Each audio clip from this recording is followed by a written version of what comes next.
قوم لوط اور ان کا عبرتناک انجام۔ دوستو، کیا آپ جانتے ہیں کہ قوم لوط نے ایسی کون سی برائی کی بنیاد رکھی جس کا انجام تباہی کے سوا کچھ نہیں تھا؟ کیا آپ نے کبھی سوچا ہے کہ قوم لوط کا عذاب آج بھی ہماری آنکھوں کے سامنے ایک عبرت کی مثال ہے؟ السلام علیکم ناظرین، میں ہوں جمال ارشد اور آپ دیکھ رہے ہیں ونڈر ورلڈ۔ دوستو، قوم لوط کے گناہوں کے بارے میں معلومات حاصل کرنے کے لیے ویڈیو کو آخر تک ضرور دیکھیے گا۔ دوستو، سب سے زیادہ بے حیا قوم لوط علیہ السلام کی قوم تھی۔ یہ عورتوں کو چھوڑ کر مردوں میں دلچسپی رکھتے تھے۔ خاص کر مسافروں میں سے کوئی خوبصورت لڑکا ہوتا تو یہ لوگ اسے اپنا شکار بنا لیتے۔ تلمود میں لکھا ہے کہ اہل سدوم اپنی روزمرہ کی زندگی میں سخت ظالم، دھوکہ باز اور بد معاملہ تھے۔ کوئی مسافر ان کے علاقے سے بخیریت نہیں گزر سکتا تھا۔ کوئی غریب ان کی بستیوں سے روٹی کا ایک ٹکڑا نہ پا سکتا تھا۔ کئی مرتبہ ایسا ہوتا تھا کہ باہر کا آدمی ان کے علاقے میں پہنچ کر فاقوں سے مر جاتا اور یہ لوگ اس کے کپڑے اتار کر اس کی لاش کو برہنہ دفن کر دیتے۔ اپنی وادی کو انہوں نے ایک باغ بنا رکھا تھا جس کا سلسلہ میلوں تک پھیلا ہوا تھا۔ اس باغ میں وہ انتہائی بے حیائی کے ساتھ اعلانیہ بدکاریاں کرتے تھے۔ حضرت لوط علیہ السلام نے انہیں توحید کی دعوت دی اور بدکاری کے اس گھناؤنے عمل سے توبہ کرنے کا حکم دیا۔ حضرت لوط نے کہا کہ تم یہ کیوں کرتے ہو؟ کیا تم عورتوں کو چھوڑ کر لذت حاصل کرنے کے لیے مرد کی طرف مائل ہوتے ہو؟ حقیقت یہ ہے کہ تم احمق لوگ ہو۔ لیکن اس قوم پر اس کا کوئی اثر نہ ہوا، بلکہ وہ بد نصیب بہت فخری انداز میں یہ کام کرتے تھے۔ انہیں حضرت لوط کا سمجھانا بھی برا لگتا تھا، لہٰذا انہوں نے صاف صاف کہہ دیا کہ اگر تم اسی طرح ہمارے کاموں میں مداخلت کرتے رہے تو ہم تمہیں اپنے شہر سے نکال دیں گے۔ مگر حضرت لوط نے نصیحت و تبلیغ کا سلسلہ جاری رکھا، لہٰذا ایک دن اہل سدوم نے خود ہی عذاب الہی کا مطالبہ کر لیا۔ اللہ تعالیٰ نے اب تک ان کے اس بدترین عمل فحاشی اور بدکاری کے باوجود ڈھیل دے رکھی تھی، لیکن جب انہوں نے حضرت لوط علیہ السلام سے ایک دن کہہ دیا کہ اگر تم سچے ہو تو ہم پر عذاب لے آؤ، لہٰذا ان پر عذاب الہی کا فیصلہ ہو گیا۔ اللہ تبارک و تعالیٰ نے اپنے خاص فرشتوں کو دنیا کی طرف روانہ کر دیا۔ یہ فرشتے دراصل میکائیل اور جبرائیل علیہ السلام تھے۔ پھر یہ فرشتے حضرت لوط علیہ السلام کے گھر تشریف لے آئے۔ جب حضرت لوط علیہ السلام نے ان خوبصورت نوعمر لڑکوں کو دیکھا تو سخت گھبراہٹ اور پریشانی میں مبتلا ہو گئے۔ انہیں یہ خطرہ محسوس ہونے لگا کہ اگر ان کی قوم کے لوگوں نے انہیں دیکھ لیا تو نہ جانے وہ ان کے ساتھ کیا سلوک کریں گے۔ حضرت لوط علیہ السلام کی بیوی کا نام وائلہ تھا۔ وہ آپ پر ایمان نہیں لائی تھی اور وہ منافقہ تھی۔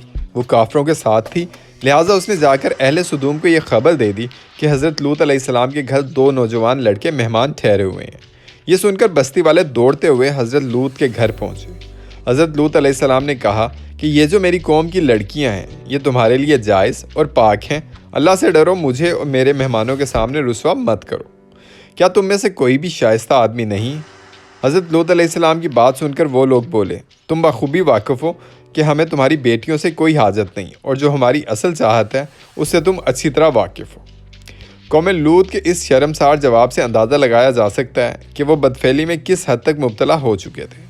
حضرت لوط علیہ السلام کی قوم ان کے گھر کی طرف دوڑتی ہوئی آئی اور حضرت لوط نے گھر کے دروازے بند کر دیے اور ان نوجوانوں کو ایک کمرے میں چھپا دیا۔ ان بدکار لوگوں نے آپ کے گھر کا گھیراؤ کیا ہوا تھا اور ان میں سے کچھ گھر کی دیواروں پر بھی چڑھنے کی کوشش کر رہے تھے۔ حضرت لوط علیہ السلام اپنے مہمانوں کی عزت کے خیال سے بہت زیادہ گھبرائے ہوئے تھے۔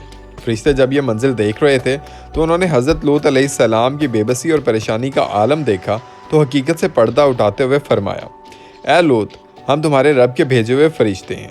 یہ لوگ ہرگز تم تک نہیں پہنچ سکیں گے۔ ابھی بھی رات باقی ہے تو آپ اپنے گھر والوں کو لے کر بستی کو چھوڑ دو اور تم میں سے کوئی بھی شخص پیچھے مڑ کر نہ دیکھے۔ اہل سدوم حضرت لوط علیہ السلام کے گھر کے دروازہ توڑنے پر بضد تھے کہ حضرت جبرائیل علیہ السلام نے گھر سے باہر نکل کر ان پر اپنے پر کا ایک کونا مارا، جس سے ان کی آنکھوں کے ڈیلے باہر آ گئے اور بصارت جاتی رہی۔ یہ خاص عذاب ان لوگوں کو پہنچا جو حضرت لوط علیہ السلام کے پاس بدنیتی سے آئے تھے۔ حضرت لوط علیہ السلام اپنے گھر والوں کے ساتھ رات ہی کو نکل کھڑے ہوئے، لیکن کچھ دور جا کر ان کی بیوی واپس اپنی قوم کی طرف پلٹ گئی اور قوم کے ساتھ جہنم واپس ہو گئی۔ صبح کا آغاز ہوا تو اللہ کے حکم سے حضرت جبرائیل نے بستی کو اوپر سے اکھاڑ دیا اور پھر اپنے بازو پر رکھ کر آسمان پر چڑھ گئے، یہاں تک کہ آسمان والوں نے بستی کے کتے کے بھونکنے اور مرغیوں کے بولنے کی آوازیں سنی۔ پھر اس بستی کو زمین پر دے مارا، جس کے بعد ان پر پتھروں کی بارش ہوئی۔ ہر پتھر پر مرنے والے کا نام لکھا ہوا تھا۔ جب یہ پتھر ان کو لگتے تو ان کے سر پاش پاش ہو جاتے۔ صبح سویرے شروع ہونے والا یہ عذاب اشراق تک پوری بستی کو نیست و نابود کر چکا تھا۔ قوم لوط کے ان خوبصورت بستیوں کو اللہ تبارک و تعالیٰ نے ایک انتہائی بدبودار اور سیاہ جیل میں تبدیل کر دیا تھا، جس کے پانی سے رہتی دنیا تک کوئی فائدہ نہیں اٹھایا جا سکتا۔ سمندر کے اس حصے میں کوئی جاندار، مچھلی، مینڈک وغیرہ زندہ نہیں رہ سکتے، اس لیے اسے ڈیڈ سی یعنی بحر مردار کہا جاتا ہے، جو اسرائیل اور اردن کے درمیان واقع ہے۔ ماہرین آثار نے 10 سالوں کی تحقیق و جستجو کے بعد اس شہر کو تباہ شدہ شہر دریافت کیا تھا۔ تحقیقات سے پتہ چلا کہ اس شہر میں زندگی بالکل ختم ہو چکی تھی۔ شہر کے راستے اور کھنڈرات کو دیکھ کر آرکیالوجسٹ نے یہ اندازہ لگایا کہ جب یہ شہر تباہ ہوا تو اس وقت لوگ روزمرہ کے معاملات اور کاموں میں مشغول تھے اور یہاں زندگی اچانک ختم ہو گئی تھی۔ اہل سدوم جنہیں پتھر بنا دیا گیا تھا، ان کے بت اب بھی بحیرہ مردار کے پاس موجود ہیں، جو لوگوں کے لیے ایک عبرت ہے۔ روایتوں کے مطابق ایک مرتبہ حضرت سلیمان علیہ السلام نے شیطان سے پوچھا کہ اللہ کے نزدیک سب سے بدترین عمل کیا ہے؟ ابلیس بولا، جب مرد مرد سے بدفعلی کرے اور عورت عورت سے خواہش پوری کرے، اور مجھے شرم آتی ہے یہ کہتے ہوئے کہ آج یورپی ممالک میں انسانی آزادی کے نام پر اس بدکاری کی اجازت دی جاتی ہے اور اس فحش عمل کو باعث فخر سمجھا جاتا ہے، بلکہ اس کبھی کام کو قانون کی سرپرستی حاصل ہے۔ اللہ تبارک و تعالی ہماری دنیاوی اور آخروی زندگی کو بہتر بنانے کی عقل و عمل عطا فرمائے۔ دوستو آج کے لیے اتنا ہی۔ امید ہے کہ آپ کو ہماری یہ دلچسپ اور معلوماتی ویڈیو بہت پسند آئی ہوگی۔ مزید دلچسپ اور معلوماتی ویڈیوز دیکھنے کے لیے سبسکرائب کریں ہمارے یوٹیوب چینل ونڈر ورلڈ کو۔ ملتے ہیں اگلی ویڈیوز میں بہت سی نئی اور دلچسپ معلومات کے ساتھ۔ اللہ نگہبان۔